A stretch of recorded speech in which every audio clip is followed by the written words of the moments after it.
ಭಾರತದ ಆರ್ಥಿಕತೆಯ ದಿಕ್ಕನ್ನೇ ಬದಲಾಯಿಸಿದ ಆರ್ಥಿಕ ತಜ್ಞ ಮಾಜಿ ಪ್ರಧಾನಿ ಡಾಕ್ಟರ್ ಮನಮೋಹನ್ ಸಿಂಗ್ ಅವರು ಭಾರತ ಲೋಕಕ್ಕೆ ತೆರಳಿದ್ದಾರೆ. ಅವರು ಇವತ್ತು ನಮ್ಮ ಜೊತೆ ಇರದಿದ್ದರೂ ಅವರು ದೇಶಕ್ಕೆ ನೀಡಿದ ಕೊಡುಗೆ ಅಪಾರ. ಅವರು ಪ್ರಧಾನಿಯಾಗಿದ್ದಾಗೆ ಕೈಗೊಂಡ ಆರ್ಥಿಕ ನೀತಿಗಳು ಇವತ್ತಿಗೂ ಭಾರತದ ಜಗತ್ತಿನ ಅತಿದೊಡ್ಡ ಆರ್ಥಿಕ ಶಕ್ತಿಯಾಗಿ ಬೆಳೆಯಲು ಪ್ರಮುಖ ಕಾರಣವಾಗಿದೆ. ಇದರ ಸ್ಪೆಷಲ್ ರಿಪೋರ್ಟ್ ಇಲ್ಲಿದೆ ನೋಡಿ.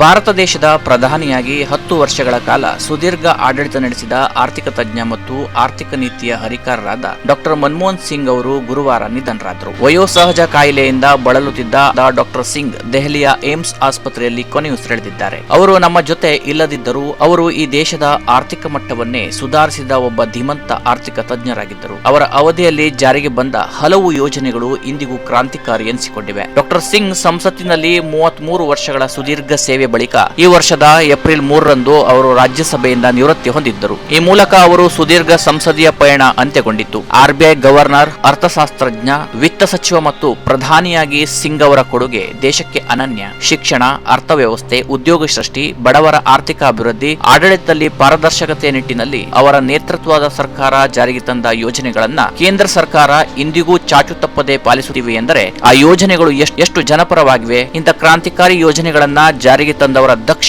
ಆಡಳಿತಕ್ಕೆ ಹಿಡಿದ ಕೈಗನ್ನಡಿಯಾಗಿದೆ. ಭಾರತ ಆರ್ಥಿಕ ಸಂಕಷ್ಟಕ್ಕೆ ಒಳಗಾದಾಗ ತಮ್ಮ ದಿಟ್ಟ ನಿರ್ಧಾರ ಮತ್ತು ಆರ್ಥಿಕತೆಯಲ್ಲಿ ತಂದ ಸರಳ ವಿಧಾನಗಳಿಂದ ದೇಶದ ಆರ್ಥಿಕ ಸ್ಥಿತಿಯೇ ಬದಲಾಗಿ ಉಚ್ಚ ಸ್ಥಿತಿಗೆ ತಲುಪಲು ಕಾರಣವಾಯಿತು. 2005ರಲ್ಲಿ ಮನಮೋಹನ್ ಸಿಂಗ್ ಸಂಕೀರ್ಣ ಮಾರಾಟ ತೆರಿಗೆಯ ಬದಲು ಮೌಲ್ಯವರ್ಧಿತ ತೆರಿಗೆಯನ್ನ ಜಾರಿಗೊಳಿಸಿದರು. ಇದು ದೇಶದ ಅರ್ಥವ್ಯವಸ್ಥೆಯಲ್ಲಿ ಕ್ರಾಂತಿಯನ್ನೇ ಸೃಷ್ಟಿಸಿತ್ತು. ದೇಶದ ಕೈಗಾರಿಕೋದ್ಯಮವನ್ನ ಪ್ರೋತ್ಸಾಹಿಸುವ ನಿಟ್ಟಿನಿಂದ ವಿಶೇಷ ಆರ್ಥಿಕ ವಲಯ ಕಾಯ್ದೆಯನ್ನ ಅಂಗೀಕರಿಸಿದರು. ಈ ಕಾಯ್ದೆ 2006ರ ಫೆಬ್ರವರಿಯಿಂದ ಜಾರಿಗೆ ಬಂದಿದೆ. ಇಂದು ದೇಶಕ್ಕೆ ವಿದೇಶಿ ಬಂಡವಾಳ ಸೆಳೆಯುವುದರಲ್ಲಿ, ಉದ್ಯೋಗ ಸೃಷ್ಟಿಯಲ್ಲಿ ಮತ್ತು ದೇಶದ ಆರ್ಥಿಕ ಪ್ರಗತಿಗೆ ಅಪಾರ ಕೊಡುಗೆ ನೀಡಿವೆ. ಬಡವರಿಗೆ ಜೀವನಾಧಾರ ಕಲ್ಪಿಸಲು ಮತ್ತು ಗ್ರಾಮೀಣ ಜನತೆಗೆ ವರ್ಷಕ್ಕೆ ಕನಿಷ್ಠ 100 ದಿನಗಳ ಉದ್ಯೋಗ ಕಲ್ಪಿಸುವ ಉದ್ದೇಶದಿಂದ ಸರ್ಕಾರ ನರೇಗಾ ಯೋಜನೆಗಳನ್ನ ಜಾರಿಗೆ ತಂದಿತು. ಇಂದು ಲಕ್ಷಾಂತರ ಮಂದಿ ಈ ಯೋಜನೆಯ ಫಲಾನುಭವಿಗಳಾಗಿದ್ದಾರೆ. ಮಾಹಿತಿ ಹಕ್ಕು ಕಾಯ್ದೆ ಅಂಗೀಕರಿಸಲ್ಪಟ್ಟ ಬಳಿಕ ನಾಗರಿಕರಿಗೆ ಸಾರ್ವಜನಿಕರ ಅಧಿಕಾರಿಗಳಿಂದ ಮಾಹಿತಿಯನ್ನು ಪಡೆಯುವ ಹಕ್ಕನ್ನು ನೀಡಿತ್ತು. ಇದರಿಂದಾಗಿ ಆಡಳಿತದಲ್ಲಿ ಪಾರದರ್ಶಕತೆ ಮತ್ತು ಹೊಣೆಗಾರಿಕೆಯನ್ನು ಉತ್ತೇಜಿಸಿತ್ತು. ದೇಶದ ನಿವಾಸಿಗಳಿಗೆ ವಿಶಿಷ್ಟ ಗುರುತನ್ನ ಒದಗಿಸಲು, ವಿವಿಧ ಸೇವೆಗಳಿಗೆ ಪ್ರವೇಶವನ್ನ ಒದಗಿಸಲು ಆಧಾರ್ ಯೋಜನೆಯನ್ನು ಇವರ ಅವಧಿಯಲ್ಲಿ ಆರಂಭಿಸಲಾಗಿತ್ತು. ಪ್ರಸ್ತುತ ಈಗ ಆಧಾರ್ ಕಾರ್ಡ್ ಪ್ರತಿಯೊಂದಕ್ಕೆ ಅನಿವಾರ್ಯವಾಗಿದೆ. ನೇರ ಲಾಭ ವರ್ಗಾವಣೆ ವ್ಯವಸ್ಥೆಯನ್ನ ಜಾರಿಗೆ ತಂದಿದ್ದರಿಂದ ಇಂದು ಕಲ್ಯಾಣ ನಿಧಿ ವಿತರಣೆಯನ್ನ ಸರಳೀಕರಿಸಿ ಮತ್ತು ಅನೇಕ ಲೋಪದೋಷಗಳನ್ನ ತೆಗೆದುಹಾಕಿ ಕೃಷಿ ಬಿಕ್ಕಟ್ಟನ್ನ ನೀಗಿಸಲು, ರೈತರನ್ನು ಸಾಲದ ಸುಳಿಯಿಂದ ಹೊರತರಲು ಡಾಕ್ಟರ್ ಮನಮೋಹನ್ ಸಿಂಗ್ ಅವರು ಕೃಷಿ ಸಾಲ ಮನ್ನಾ ಮಾಡಿದ್ದರು. ಸುಮಾರು 60,000 ಕೋಟಿ ರೂಪಾಯಿಗಳ ಸಾಲ ಮನ್ನಾ ಮಾಡುವ ಮೂಲಕ ರೈತರಿಗೆ ಪರಿಹಾರ ಒದಗಿಸುವ ಕಾರ್ಯ ಮಾಡಿದ್ದರು. ಇನ್ನು ಮನಮೋಹನ್ ಸಿಂಗ್ ಭಾರತಕ್ಕೆ ಜಾಗತೀಕರಣವನ್ನ ಪರಿಚಯಿಸಿದ ಕೀರ್ತಿಗೆ ಪಾತ್ರರಾಗಿದ್ದಾರೆ. ಅವರು ಹಣಕಾಸು ಸಚಿವರಾಗಿದ್ದಾಗ ಭಾರತದ ಆರ್ಥಿಕತೆ ಸಂಪೂರ್ಣ ಹದಗೆಟ್ಟಿತ್ತು. ಮುಕ್ತ ಮಾರುಕಟ್ಟೆಯೊಂದೇ ದೇಶದ ಮುಂದಿನ ಮಾರ್ಗ ಎಂದು ಬಲವಾಗಿ ನಂಬಿದ್ದವರು ಅದಕ್ಕೆ ಅನುಗುಣವಾಗಿ ಕಾರ್ಯಪ್ರವರ್ತರಾದರು. ಸಿಂಗ್ ಪ್ರಧಾನಿಯಾಗಿದ್ದ ಸಂದರ್ಭದಲ್ಲಿ ದೇಶದ ಜಿಡಿಪಿ ಅತಿ ವೇಗದಲ್ಲಿ ಪ್ರಗತಿ ಹೊಂದಿತ್ತು. 2006 ಮತ್ತು 2007ರಲ್ಲಿ ಜಿಡಿಪಿ ಶೇಕಡ 10.08 ದರದಲ್ಲಿ ಪ್ರಗತಿ ಹೊಂದಿತ್ತು. ಅದೇ ರೀತಿ 2009ರಲ್ಲಿ ಜಿಡಿಪಿ ದರ ಶೇಕಡ 9ಕ್ಕೆ ತಲುಪಿತ್ತು. ಆ ಮೂಲಕ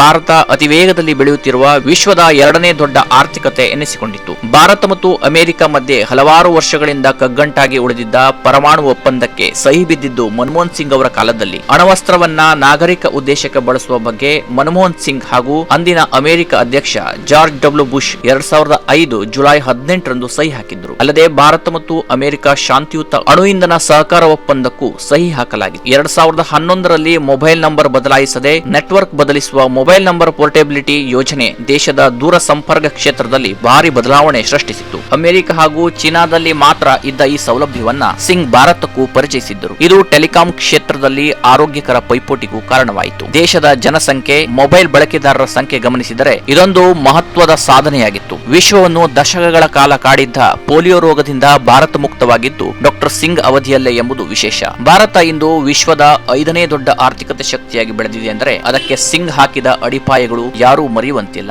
ಶಿಕ್ಷಣ ಹಕ್ಕು ಕಾಯ್ದೆ 2009ರಲ್ಲಿ ಜಾರಿಗೊಳಿಸಲಾಯಿತು. ಇದರ ಅಡಿಯಲ್ಲಿ 6 ವರ್ಷದಿಂದ 14 ವರ್ಷದೊಳಗಿನ ಮಕ್ಕಳಿಗೆ ಉಚಿತ ಮತ್ತು ಕಡ್ಡಾಯ ಶಿಕ್ಷಣ ಪಡೆಯುವ ಹಕ್ಕನ್ನ ಕಲ್ಪಿಸಲಾಗಿದೆ. 2 ಅವಧಿಗೆ ಪ್ರಧಾನಿ ಆಗಿದ್ದಾಗ್ಯೂ ಮಿತ ಭಾಷಿಗರಾಗಿದ್ದ ಡಾಕ್ಟರ್ ಸಿಂಗ್ ಅವರನ್ನ ಅವರ ವಿರೋಧಿಗಳು ಮೌನಿ ಪ್ರಧಾನಿ ಎಂದೇ ಗೇಲಿ ಮಾಡುತ್ತಿದ್ದರು. ಅಲ್ಲದೆ ಡಾಕ್ಟರ್ ಸಿಂಗ್ ಅವರು ಸೋನಿಯಾ ಗಾಂಧಿ ಅವರ ಮೂಗಿನ ನೇರಕ್ಕೆ ಕಾರ್ಯನಿರ್ವಹಿಸುತ್ತಾರೆ ಎಂದೆಲ್ಲ ತಮ್ಮ ರಾಜಕೀಯ ವಿರೋಧಿಗಳು ಜರಿಯುತ್ತಿದ್ದರು. ಆದರೆ ಇಂಥ ಆರೋಪಗಳಿಗೆಲ್ಲ ಮೌನದಿಂದಲೇ ಉತ್ತರಿಸುತ್ತಿದ್ದ ಡಾಕ್ಟರ್ ಸಿಂಗ್ ಅವರು ಸರ್ಕಾರದ ಆಡಳಿತದಲ್ಲಿ ಪಾರದರ್ಶಕತೆ ಕಾಪಾಡುವ ಸಲುವಾಗಿ 2005ರಲ್ಲಿ ಆರ್ಟಿಐ ಮಾಹಿತಿ ಹಕ್ಕು ಕಾಯ್ದೆ ಜಾರಿ ಮಾಡಿದ್ದರು. ಸರ್ಕಾರದ ಯಾವುದೇ ಸಂಸ್ಥೆಯೊಂದರಿಂದ ಯಾವುದೇ ಮಾಹಿತಿ ಕೋರುವ ಅಧಿಕಾರವನ್ನ ಸಾಮಾನ್ಯ ವ್ಯಕ್ತಿಗೆ ಈ ಕಾಯ್ದೆ ದಯಪಾಲಿಸಿತ್ತು. ಈ ಮೂಲಕ ಭ್ರಷ್ಟಾಚಾರ ವಿರುದ್ಧ ಹೋರಾಡುವ ಕಾರ್ಯಕರ್ತರಿಗೆ ಒಂದು ಅಸ್ತ್ರವನ್ನ ಒದಗಿಸಿಕೊಟ್ಟಿದ್ದರು. ಡಾಕ್ಟರ್ ಸಿಂಗ್ ನಾಯಕತ್ವದಲ್ಲಿ ಕೇಂದ್ರ ನಗರಾಭಿವೃದ್ಧಿ ಇಲಾಖೆಯು ದೇಶದ ಬೃಹತ್ ನಗರಗಳ ಆಧುನೀಕರಣಕ್ಕಾಗಿ ಆರಂಭಿಸಲಾದ ಯೋಜನೆಯೇ ಜವಾಹರ್ಲಾಲ್ ನೆಹರು ರಾಷ್ಟ್ರೀಯ ನಗರಾಭಿವೃದ್ಧಿ ಮಿಷನ್. ನಗರ ಪ್ರದೇಶಗಳ ಜೀವನ ಮಟ್ಟ ಸುಧಾರಣೆ ಹಾಗೂ ಮೂಲಭೂತ ಸೌಕರ್ಯಗಳನ್ನ ಮೇಲಿನ ಸ್ತರಕ್ಕೆ ಕೊಂಡೊಯ್ಯಲು ಪ್ರಮುಖ ಕಾರಣವಾಯಿತು. ಇನ್ನು ಭಾರತದ ಬಾಹ್ಯಾಕಾಶ ಸಂಶೋಧನೆಯಲ್ಲೂ ಹೊಸ ಮೈಲುಗಲ್ಲು ಸ್ಥಾಪಿಸಿದ ಸಿಂಗ್ ಅವರು ಬಾಹ್ಯಾಕಾಶ ಸಂಸ್ಥೆಯ ಪ್ರಮುಖ ಯೋಜನೆಗಳಾದ ಚಂದ್ರಯಾನ ಮತ್ತು ಮಂಗಳಯಾನದ ರೂವಾರಿಯಾಗಿದ್ದರು. ಚಂದ್ರಯಾನ 1 ಅನ್ನ ಪ್ರಾರಂಭಿಸುವ ಮೂಲಕ ಬಾಹ್ಯಾಕಾಶ ಕಾರ್ಯಸೂಚಿಯನ್ನ ಮತ್ತಷ್ಟು ಹೆಚ್ಚಿಸಿದ್ದರು. ಚಂದ್ರನಿಂದ ದೂರದಲ್ಲಿ ತನ್ನ ದೃಷ್ಟಿಯನ್ನ ಹೊಂದಿಸಿ ಡಾಕ್ಟರ್ ಸಿಂಗ್ ಮಂಗಳ ಗ್ರಹದ ಬಗ್ಗೆಯೂ ಅನ್ವೇಷಿಸಲು ಮತ್ತು ತಿಳಿದುಕೊಳ್ಳಲು 5 ನವೆಂಬರ್ 2013ರಂದು ಮಂಗಳಯಾನ ಅಥವಾ ಮಾರ್ಸ್ ಆರ್ಬಿಟಲ್ ಮಿಷನ್ ಅನ್ನ ಪ್ರಾರಂಭಿಸಿದ ಹೆಗ್ಗಳಿಕೆ ಕೂಡ ಅವರಿಗೆ ಸಲ್ಲುತ್ತದೆ. ಮೌನಿ ಪ್ರಧಾನಿ ಎಂದೇ ಗೇಲಿ ಮಾಡುತ್ತಿದ್ದ ವಿರೋಧಿಗಳಿಗೆ ಸಿಂಗ್ ಅವರು ಸದೃಢ ಭಾರತವನ್ನಾಗಿ ನಿರ್ಮಿಸುವಲ್ಲಿ ಬಹುದೊಡ್ಡ ಕೊಡುಗೆ ನೀಡುವ ಮೂಲಕ ಉತ್ತರ ನೀಡಿದ್ದಾರೆ. ದೇಶದ ಸಮಗ್ರ ವಿಕಾಸದಲ್ಲಿ ಅಗ್ರಗಣ್ಯರಾಗಿ ನಿಲ್ಲುವ ಸಿಂಗ್ ನಿಜಕ್ಕೂ ಓರ್ವ ಮಾಣಿಕ್ಯ. ಅಂತ ಮಾಣಿಕ್ಯ ಇಂದು ಮರೆಯಾಗಿರುವುದು ಇಡೀ ದೇಶಕ್ಕೆ ತುಂಬಲಾರದ ನಷ್ಟವೇ ಸರಿ. Canara plus news desk.